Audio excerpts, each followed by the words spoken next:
What if the plan to bring down the Twin Towers wasn't born in 2001 but years earlier, in the late summer of 1992, when two men drifted out of a jetway at JFK Airport with forged identities and a quiet mission? Inside the fluorescent hush of the arrivals hall, Ahmed Ajaj drew attention, first combative, disorganized, and carrying incriminating materials, while his traveling companion, Ramzi Yousef, stayed calm, controlled, and persuasive. Ajaj was stopped and detained for passport fraud after inspectors uncovered bomb-related manuals and videotapes in his luggage. Yousef, admitting his travel papers were false, claimed asylum and amid crowding and overtaxed resources, was released pending a hearing he would never attend. In that bureaucratic seam, a plot found breathing room.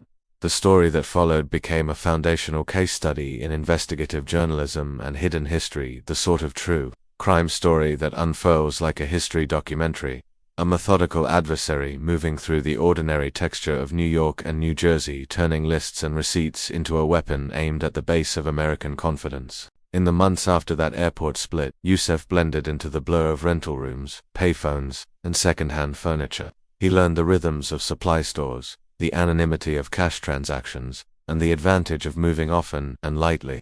What he sought was not spectacle for its own sake, but geometry, a way to strike the underground levels beneath Tower 1 and, by blasting away just the right structural supports, coax an impossible image into reality, one tower collapsing into the other like a toppling domino. It was theory draped in audacity. This film is an animated documentary of motives and consequences, not a how to sew the operational details. Remain off-screen, but the intention is a matter of record, and the forensic aftermath would make clear how close murderous imagination tried to drag physics to its side. Friday, February 26, 1993, arrived grim and cold. At 12:18 p.m., a rented van rumbled down into the cavern of the World Trade Center's underground garage. The seconds that followed remade the day. A thunderclap rolled up through concrete and steel, driving a shockwave into stairwells and elevator shafts, blowing out walls, and carving a crater that yawned across multiple levels. 6 people were killed. More than 1,000 were injured. The towers themselves stood, but the blast hollowed out a piece of the city's certainty. Smoke and panic rose through the complex. Office workers groped down blackened stairwells. Elevator cars hung stranded between floors. If the goal was to collapse the skyline, the physics did not yield. If the aim was to prove vulnerability, the crater succeeded as a message burned into bedrock. The investigation began in choking dust and darkness, but quickly found its anchor. Bomb scenes often whisper through debris, and this one spoke with particular clarity.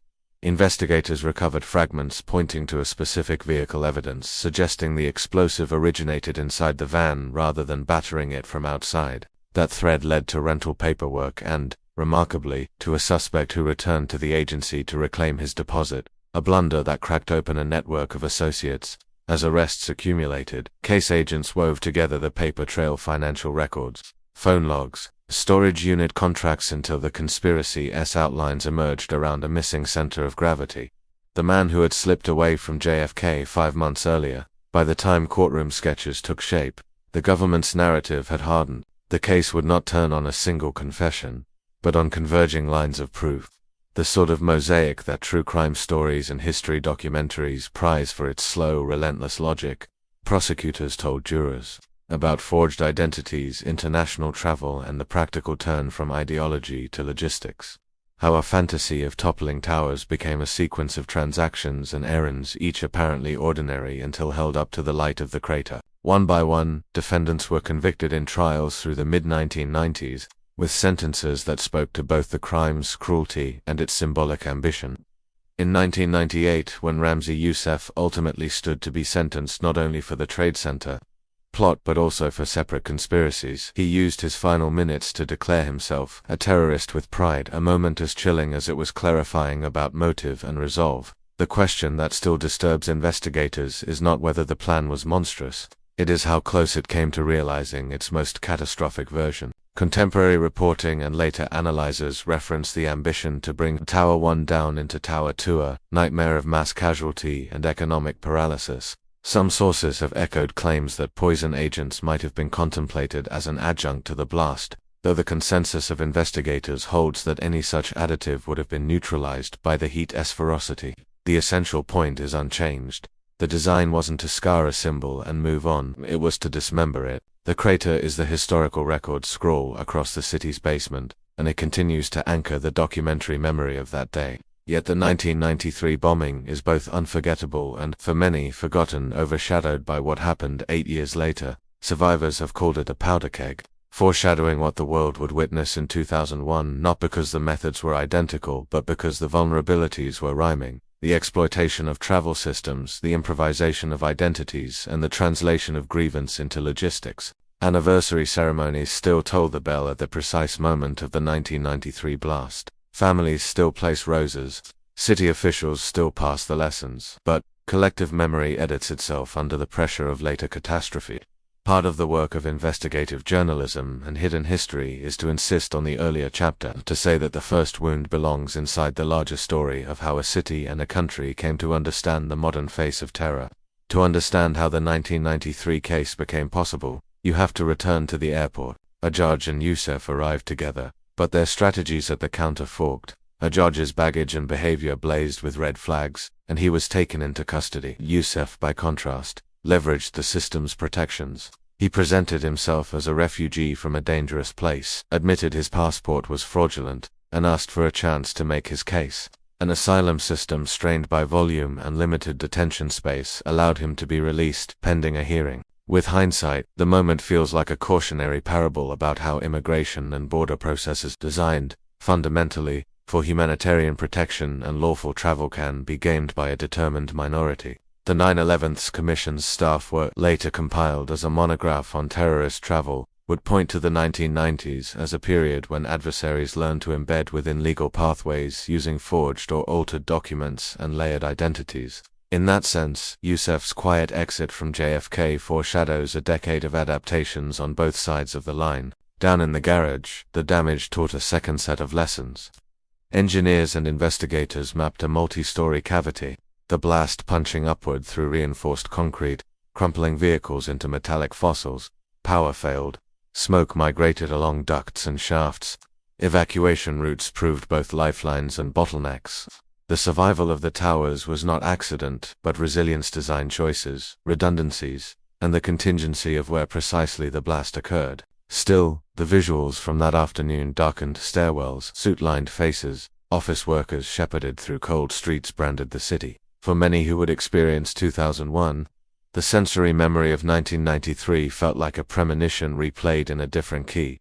The prosecutions that followed became templates. Federal courts proved capable of handling complex, transnational terror cases with rules of evidence, cross-examination, and public verdicts. Investigators refined the art of connecting small dots across large distances, an approach closer to financial crime or corporate scandals investigations than to conventional battlefield intelligence. From phone records to rental contracts, from a fragment of an axle to a signature on a storage unit, the mosaic grew until the pattern was undeniable. For the public, the trials offered a civics lesson. The criminal justice system could, even under enormous pressure, render a narrative grounded in facts rather than fear. And yet, adaptation met its limits. The 9/11 Commission would later argue that, prior to 2001, the United States did not consistently treat border security as an integral tool of counterterrorism. Agencies learned from the World Trade Center case, but the learning was uneven, and institutional memory competed with bureaucratic inertia. For terrorists who were not planning suicide missions, travel remained a critical operational phase. Enter legally or quasi-legally, stabilize legal status if possible, and work from within. In the 1993 story, this pattern is not an abstraction. It's a boarding pass, a secondary inspection, a claim of fear, a released traveler who never returns. 3 decades on, remembrance is both public ritual and private accounting. Each anniversary, a bell tolls at the minute the bomb went off, and names are spoken in the canyon of Lower Manhattan. Each ceremony makes the case that the first World Trade Center attack is not prologue but chapter. Survivors who lived through both 1993 and 2001 bear a double exposure the rest of us can only try to imagine. They remember the way the ground trembled, the stairwells felt endless, the cold air on smoke-scorched throats when the doors finally opened. They remember, too, that systems did change, and that some of those changes, evacuation procedures, communications, building protocols, likely saved lives years later. The point is not that history perfectly prepared us for what came next. but that the earlier wound contained knowledge we still use. If this were a feature-length history documentary, the final act would return to the arrivals hall at JFK, to the split screen of and Yousef, to the sadness of a missed moment and the stubbornness of hindsight. It would trace how a city metabolized fear into practice, how architecture and policing and emergency medicine adapted, and how journalism, especially investigative journalism that treats facts like clues, kept the 1993 case from evaporating in the overpowering memory of 2001. The ending would be quiet, a view from the memorial pools, the skyline remade, the twin absences speaking for themselves. The lesson is not complicated, and it is not comfortable. Systems are judged by their weakest seams. Adversaries read those seams like manuals, and memory, if it is to be useful, has to keep the first alarm ringing even after the second overwhelms it. The forgotten attack on the Twin Towers isn't forgotten here. It is the reason we watch, the reason we ask better questions at borders and basements, and the reason the bell still tolls at 12:18 p.m., drawing a line across decades so we remember what was learned at such a cost.